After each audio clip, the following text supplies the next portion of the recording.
Okay, well, I'm Jeremy Watson. I'm Director for Global Research at Arup in London, but with a worldwide remit. I think the big issues in innovation centre on new ways of collaborating. Gone are the old traditional ways of push innovation, and we're now beyond the pull from markets into collaborative innovation and working extremely closely with our clients even, to understand really what the emerging drivers and trends are in marketplaces. I think issues like open innovation are very important. We're trying that now within Arup as well as outside. Clearly this has been working very effectively in the outside world for quite a few years now, but I think we'll see much more of that extending beyond the pharma industries right out into general engineering and so on, as companies find it increasingly hard to sustain large R&D departments themselves and use external SMEs much more. And I think that will actually enrich the solution sets as well in those domains.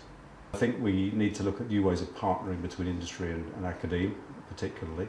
Perhaps blurring some of those distinctions, having secondments in both directions into companies, startups, etc. I think it's important to look at best practice around the world, which I know that research yields that information, and this department has done a lot of work in that area, particularly tracking large companies like IBM, Kinetic, Microsoft and others. I think it's extremely important to see where the best practice is emerging. But I think there's also a lot of opportunity to lead best practice, because I think companies rarely have time to research processes, ideally. Certainly the platform grant that's been provided, I think it was an IMRC, has been extremely helpful in sustaining a team of people for long enough to get some significant progress going, to establish a track record on which considerable building has been achieved, I think first of all I'd say it's really best in class. I think I recognise this as the leading place to go in the UK for advice on innovation and entrepreneurship. I'm extremely convinced of that through working with the group as well as receiving some of the deliverables. I think it's very accessible. The staff are flexible in the way they're prepared to work with industry, so it's not too rigid, nor with studentships equally, there's flexibility there.